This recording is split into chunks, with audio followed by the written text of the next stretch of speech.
¿Qué tal? Bienvenidos a La Salud a Toda Costa. Hoy vamos a hablar de hematología, una especialidad muy importante y yo diría que casi desconocida. Sin embargo, trata enfermedades que son frecuentísimas. Por ejemplo, ¿quién no ha oído hablar de la anemia, verdad? En el lado más benigno. Pues la padecen muchísimas personas.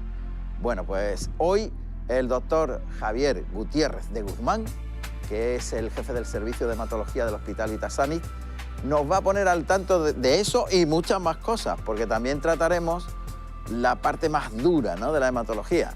Hablamos, por ejemplo, de las leucemias. Todo ello para ponernos y situarnos en el punto actual que vivimos en cuanto a terapias y los últimos recursos que se tienen. Así que comenzamos ya, pero antes vamos con nuestro sumario.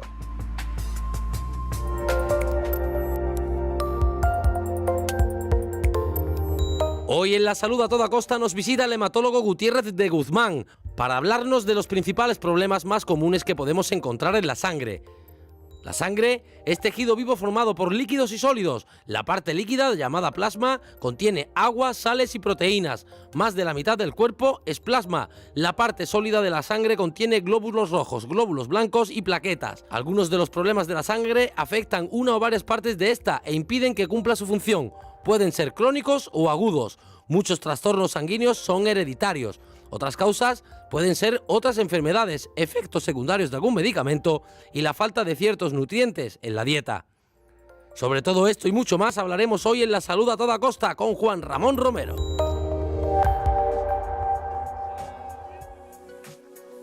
Claro que sí, Carlos, y con el doctor Gutiérrez de Guzmán, al que saludamos. Javier, ¿qué tal estás? Muy bien, muchas gracias. Encantado de estar aquí con vosotros. Es un placer. Es un placer que volvamos a encontrarnos. Ya hacía tiempo que no nos veíamos. Efectivamente. Bueno, la hematología, como cualquier otra especialidad, doctor, pasa un tiempo en el que a lo mejor, como ha ocurrido en nuestro caso, no hay mucho contacto y parece como si se hubiese transformado totalmente en muchos de sus aspectos, ¿eh? Sí, efectivamente, la hematología en los últimos años está sufriendo una auténtica revolución en las terapias, en los tratamientos, sobre todo de las enfermedades más malignas de la sangre, los mielomas, los linfomas, las leucemias. Está sufriendo una transformación por la aparición de numerosos fármacos con muy distintos mecanismos de acción, con la aparición de la inmunoterapia, o el desarrollo de la inmunoterapia, porque realmente la inmunoterapia hace años que llevamos utilizándola, pero ahora disponemos de muchísimos más fármacos y de muchas más dianas terapéuticas que nos permiten tratar específicamente cada enfermedad y casi en algunos casos cada paciente. Y esa transformación lógicamente es en positivo, porque lo que se incorporan son nuevas armas terapéuticas, nuevos conocimientos, nuevas vías, y todo eso significa un avance y un progreso espectacular. Así es. La transformación es en positivo en cuanto que, ya digo, disponemos de distintos fármacos con distintos mecanismos de acción que han llevado muchos años de investigación. Sí que es verdad que no es algo que se aparezca de un día para otro, que nos permite en muchos casos curar a los pacientes y en otros, si no llegamos todavía a curarlos, sí que conseguimos que transformar su enfermedad en un proceso crónico y que el paciente pueda vivir muchos más años con buena calidad de vida. Ajá. Bueno, el servicio que usted dirige en el hospital, Vitasanit, está acreditado por digamos, unas certificaciones de unos controles exhaustivos y rigurosos de lo que se hace allí. Sí, acabamos, por ejemplo, de renovar pues, la acreditación que ya hace años que la tenemos del Comité de Acreditación de Transfusión, que bueno, pues, nos obliga a llevar unos procedimientos muy exhaustivos, muy concretos, que abarcan a toda la actividad transfusional del hospital y que es una garantía de calidad, de que las cosas se están haciendo lo mejor posible y con una seguridad muy, muy importante. Esos comités que controlan son muy rigurosos, ¿verdad? Sí. Yo he ido acreditando el servicio de transfusión del hospital a lo largo de los años que llevo allí y la acreditación ha llegado ya a un punto de rigor y de exigencia mucho mayor que el que había, por ejemplo, hace 10 años y que nos obliga a ser muy exigentes con todo ello. Y ese control, porque muchas de las personas que nos están viendo, ¿en qué consiste? Por ejemplo, a mí me resulta curioso, ¿cuál es, qué se hace? ¿Un testado? ¿Se hace un control de las distintas partes que se compone el servicio? Es una especie de ISO, por así decir, específica de las transfusiones. Es un comité que está creado por las sociedades españolas de hematología y la Sociedad Española de Transfusión. Y bueno, pues conlleva distintos aspectos. En resumen, tenemos una serie de procedimientos que indican qué es lo que hay que hacer en cada caso y cómo hay que hacerlo. Y tenemos también pues, todo un sistema de hemovigilancia para detectar cualquier posible trastorno, cualquier efecto secundario que haya habido, aunque haya sido tardío, aunque haya sido al cabo de unos meses en la transfusión, para poder bueno, pues, garantizar la seguridad al máximo. Eso conlleva muchísimos procedimientos que abarcan a todo el hospital, además. Eso, digamos que entra dentro, no estamos acreditando, el servicio de transfusión es una parte del servicio de hematología, pero estamos acreditando, el servicio de transfusión es un servicio que a mí me gusta decir transversal, en el que implica a todo el hospital. No es solo lo que se llama banco de sangre, donde tenemos los hemoderivados. Es que también implica a la enfermera o al anestesista que va a poner la transfusión en un momento determinado, cómo se la vamos a llevar, cómo la vamos a transportar, cómo se va a identificar al paciente. Digamos que implica a todo el hospital. Pues esto es bueno que, brevemente, porque nuestro programa trata de buscar fundamentalmente esos adelantos tan enormes que hemos reflejado al principio y que ahora vamos a desmenuzar poco a poco. Pero es bueno que las personas que nos ven, la familia de la salud a toda costa, sepa de toda esa rigurosidad de control por agentes externos al propio hospital y que dan una garantía absoluta, ¿no? Y una seguridad, que eso es muy importante, que se sepa en qué consiste, ¿no? Muchas veces lo soslayamos ahí y más parece para profesionales, ¿verdad? Para profesionales. Pero no, los pacientes tienen que saber. Es mucho más complejo y mucho más estricto todos los controles que hacemos. Por ejemplo, algo que le preocupa mucho a la gente, que es ¿qué grupo sanguíneo tengo? No nos importa. No nos importa porque incluso nosotros lo tenemos en nuestros archivos, a lo mejor de los pacientes que hemos transfundido previamente, pero siempre le vamos a repetir el grupo sanguíneo. Siempre. Porque trabajamos con muestras. No tenemos al paciente allí, lo hemos identificado, pero tenemos que evitar que haya habido un error en la cadena. Y le vamos a hacer el grupo varias veces a lo largo de todo el proceso. Entonces, el hecho de que el paciente quiera saber su grupo o lleve la... Pues antes se llevaba la chapita. Esto no lo tenemos en cuenta para nada porque somos nosotros los que lo vamos a certificar y lo vamos a certificar varias veces. Qué bien.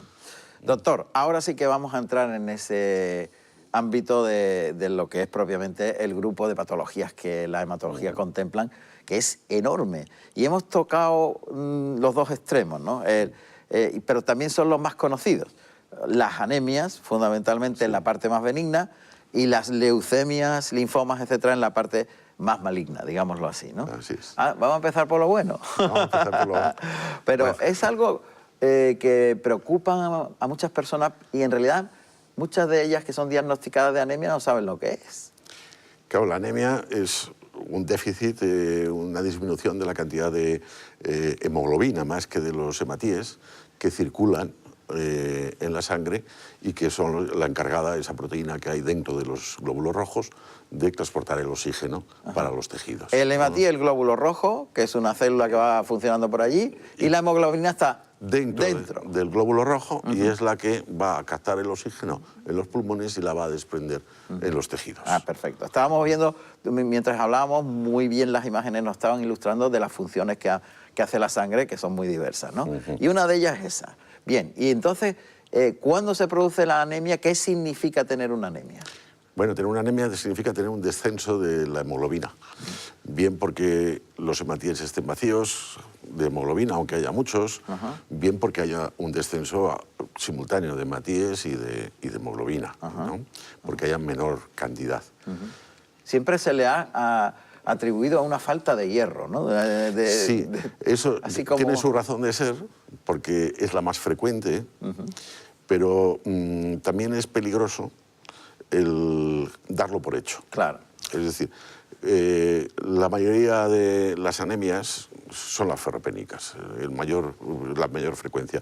Todas las mujeres, no todas, pero un 50% de las mujeres en edad fértil van a tener un hierro bajo. Y de ellas muchas van a tener anemia. Anemia que muchas veces es crónica, que dan por hecho de que están cansadas, pero creen que es normal porque se establece muy lentamente y el organismo se acomoda y va haciendo menos esfuerzos y les parece normal estar tan cansadas. Entonces, esa es la más frecuente y que exige tratamiento y atención especial por su frecuencia. Pero y el síntoma fundamental es ese cansancio. Ese cansancio que ya digo que a veces se establece de una forma tan paulatina que no es consciente el propio paciente de lo que le está pasando, porque se va acomodando. Incluso a veces pues hasta se llega a confundir, es que estás depre, no tienes ganas de hacer nada. A las 5 la paciente lo que quiere es estar tumbada en el sofá. No es eso, es que no tiene hierro. Incluso sin llegar a tener anemia, a lo mejor esa falta de hierro le está produciendo un cansancio que ella está atribuyendo a otras cosas, ¿no? Porque se establece de forma muy paulatina. Yo he visto entrar andando en mi consulta pues pacientes, mujeres normalmente, pues que tienen la mitad de hemoglobina, es decir, una hemoglobina muy baja, de la que es normal, y entran andando y lo más que te cuentan es que se cansan algo, pero le han hecho un análisis y tienen mucha anemia. Y luego, por otro lado, partiendo de que efectivamente es la más frecuente, lo que sí debemos tener en cuenta es que las causas de la anemia pueden ser muy diversas y no debemos tratar nunca una anemia a ciegas. Tenemos siempre que diagnosticar la causa. Y una vez que sepamos la causa, porque puede haber, aparte de esa que es la más frecuente, múltiples causas, entonces ver qué tratamiento debemos dar. Porque a veces dar hierro no sirve para nada en el mejor de los casos, pero en otros casos incluso puede ser perjudicial. Perfecto. Por tanto, el diagnóstico es fundamental. El diagnóstico de cuál es la causa de la anemia es fundamental. Y el tratamiento tampoco es complicado en la mayoría de los casos. Depende de cuál sea la causa de la anemia. Cuando es una anemia por un déficit, como puede ser el hierro, o como un déficit de vitamina B12 o de fólico, es muy fácil. Se da lo que le falta al paciente y ya está. Cuando es una anemia que ya tiene más complejidad en sus causas, pues entonces el tratamiento puede ser muy diverso y a veces pues no hay incluso un tratamiento específico porque forma parte de un contexto más amplio de una enfermedad más general. Más general. Esa, digamos que es la parte más benigna. Sí, es una de las... Está en un extremo de la parte más benigna, pero sí es cierto que cuando hablamos de hematología, las leucemias y los linfomas y todo lo que tiene que ver con el cáncer de la sangre asusta muchísimo, porque antes era una condena prácticamente. ¿Verdad que sí? Y esto ha cambiado radicalmente, afortunadamente. Sí, ha cambiado radicalmente y hay que poner las palabras, yo muchas veces se lo digo a los pacientes, en el contexto histórico en el que estamos.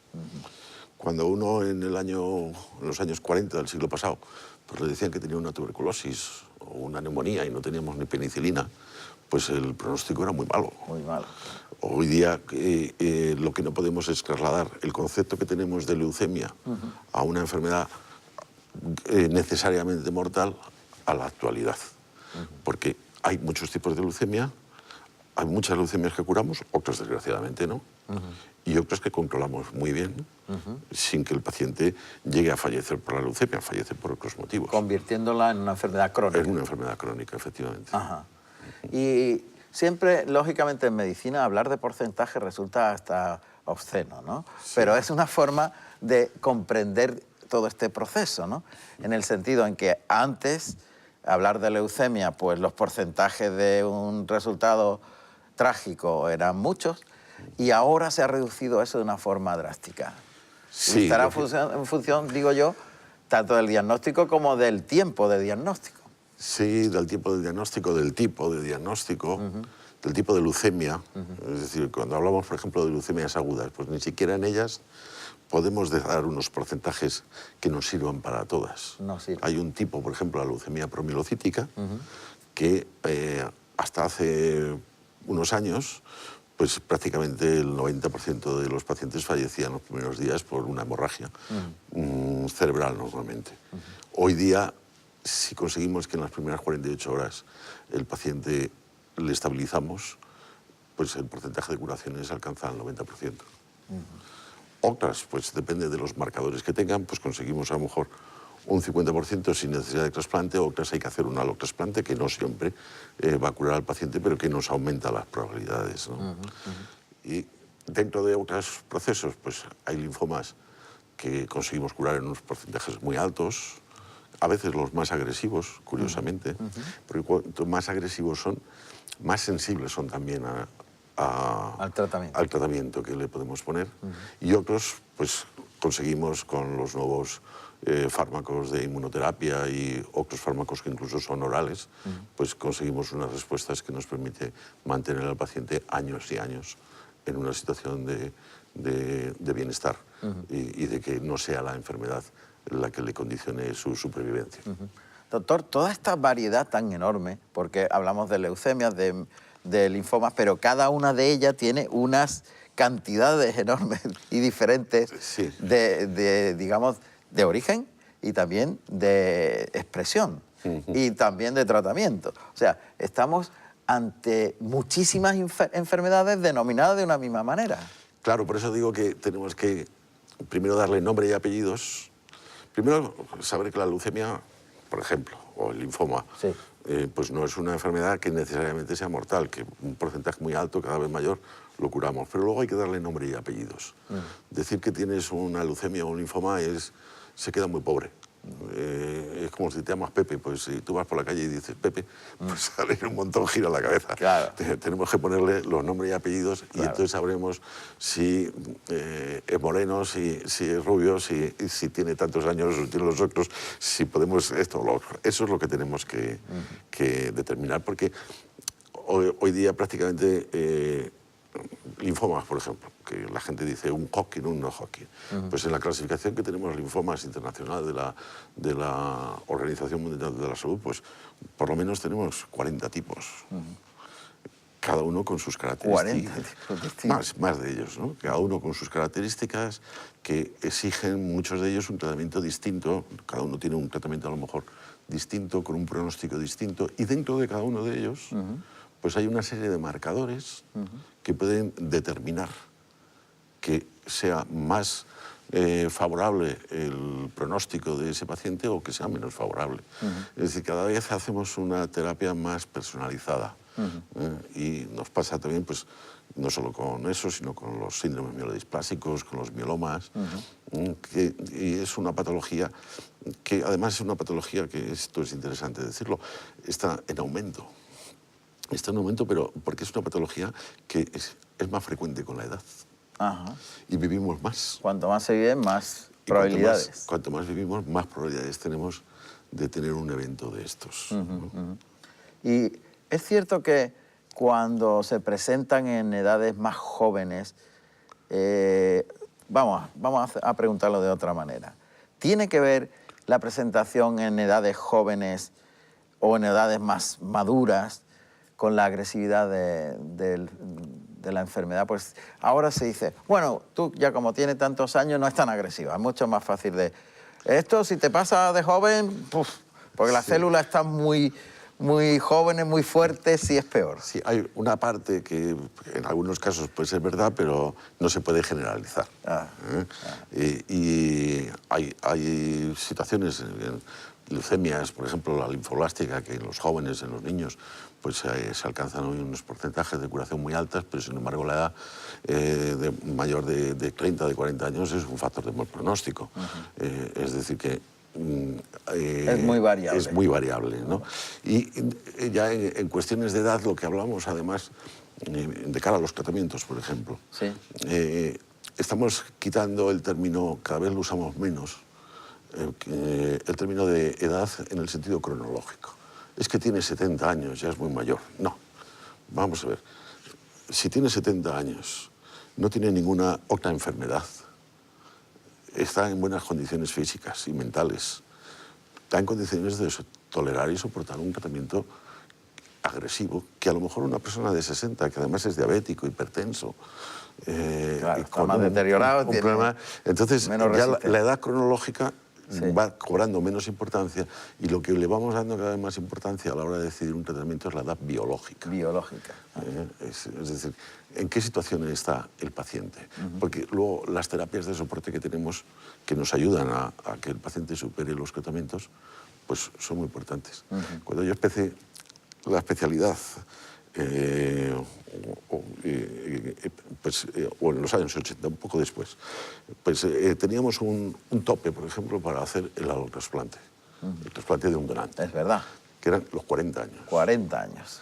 Ahora, a pacientes hasta de 70 años, si están en condiciones físicas, si su edad biológica no tiene otras, pues se hacen, y se hacen con éxito, y el paciente es capaz de tolerarlo. Ajá. Es decir, que esos 40 años los hemos prácticamente duplicado. Duplicado, claro.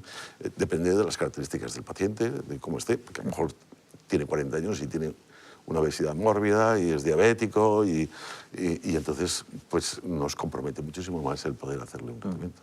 Es curioso porque hablamos de hematología, que es una enfermedad, o sea, que es una especialidad que trata la sangre, y parece como que está muy acotada, pero nos damos cuenta que no es así, que hay un campo muy amplio en esta especialidad y muy diverso y variable en su forma de presentación, ¿no? Por ejemplo, hemos hablado de leucemia, de linfomas, hemos hablado también de otras patologías que suenan como muy extrañas, ¿no?, en sus nombres, pero todas parten de que están en unas determinadas células. Por Sí. ejemplo, una persona que nos está escuchando, leucemia y linfoma, ¿y qué diferencia hay? Bueno, pues a veces la diferencia es muy difícil de establecer, porque tanto la leucemia como el linfoma es la proliferación de unos linfocitos. O sea, de la célula de los glóbulos blancos. De un tipo de los glóbulos blancos. Un tipo, eso es. Entonces, depende de la cohesividad que tengan esas células por los marcadores que tienen, se puede expresar más de una forma sólida y entonces hablamos más de linfoma, o puede expresarse saliendo a la sangre, donde también hay linfocitos, y entonces hablamos de leucemia. Pero hay patologías en las que tenemos expresión tumoral y las detectamos también en la sangre. De manera que incluso podemos diagnosticarlas en la sangre sin necesidad de hacer una biopsia de un ganglio que está aumentado de tamaño y diagnosticarla con una precisión grandísima, ¿no? Entonces, es un término un poco confuso. Leucemia, linfoma, pero entonces yo que tengo una leucemia o un linfoma, es que lo que tiene usted es una proliferación de linfocitos que se expresen ya en forma de una masa tumoral, un ganglio aumentado de tamaño, o que se expresen, aparte de eso, también con presencia de los leucocitos en la sangre periférica, pues eso es lo que vamos a decir. Al fin y al cabo, leucemia significa sangre blanca, bueno, pues porque cuando se hacían las primeras autopsias en el siglo XIV, en el siglo XV, pues que había pacientes que llegaban a tener 300.000, 500.000 leucocitos, cuando lo normal son los 5 o 6.000, y entonces desplazaban además la serie roja y lo que veían es que el hombre tenía al que le estaban haciendo la autopsia era una sangre blanca. Claro. Y de ahí viene el término leucemia. Claro, claro. En griego significa blanco. Claro. Doctor, ¿y tiene alguna prevención? ¿O es inesperado e imprevisible? Bueno, yo creo que... ¿Tiene algún factor genético? Todo funciona. Digamos que no tenemos un conocimiento exacto de cuál es la causa. Puede haber una predisposición genética en algunos casos. De hecho, la leucemia linfática crónica, por ejemplo, pues sí que es más frecuente si en la familia hay otro paciente. La probabilidad de tenerla es mayor, es decir, que hay un componente genético. Hay otras que no tienen nada que ver. Hay alguna que sabemos que puede haber algún virus implicado en ellas. ¿Virus? Pero no tenemos una causa única que nos explique la aparición de cualquiera de estas enfermedades que hablamos. Probablemente lo que hay es un error en el organismo, en el organismo humano y especialmente en la médula ósea, donde se está produciendo las células de la sangre. Hay millones de divisiones diarias. Claro. En esas divisiones de células para producir los glóbulos rojos, los glóbulos blancos más maduros, las plaquetas, etcétera, etcétera, en un momento determinado, o casi todos los días, se están produciendo algún error. Lo que pasa es que el sistema inmune se encarga de destruir esas células. Ajá. Puede haber un fallo del sistema inmune en un momento determinado que no es capaz de detectar o de actuar sobre esa alteración en la división que ha habido y entonces aparece la enfermedad. No deja de tener un cierto contenido de azar en este tipo de enfermedades. Ya, ¿no? ya. Por esa razón, doctor, lo único que se puede hacer, y siempre se manifiesta una y otra vez, es llevar una buena alimentación, una vida en la que el sedentarismo esté ausente, controles más o menos de las tensiones, etcétera, etcétera. Lo que se ha llamado una dieta mediterránea, en fin. Quiero decir, porque eso en definitiva lo que va a hacer es potenciar tu sistema inmune, no es por otra cosa. Efectivamente, si tú tienes una dieta sana en la que no estás interfiriendo con sustancias que pueden ser tóxicas, como puede ser el tabaco, como puede ser el alcohol, o como puede ser la misma obesidad, pues entonces el sistema inmune va a estar mucho mejor dotado y más capacitado y la incidencia de enfermedades de tipo canceroso pues va a ser menor. Y las probabilidades de que tengas un cáncer las estás disminuyendo. Por eso vamos a terminar con este mensaje que yo creo que es muy interesante. El decirle a la familia de La Salud a Toda Costa que cuando les repetimos una y otra vez lo de la buena alimentación, vida saludable, sana, deportiva, de ejercicio físico, etcétera, etcétera, lo que estamos es potenciando a nuestro vigilante. Y no se puede invertir mejor que en el vigilante. Esa es una expresión muy adecuada. Doctor, un placer tenerle con nosotros. Igualmente. Bueno, que me he levantado y no me ha dado tiempo. Que hasta la próxima edición de La Salud a Toda Costa, que se nos ha ido el tiempo rápidamente, pero siempre sacamos alguna conclusión positiva para nuestra vida cotidiana. Hasta la próxima.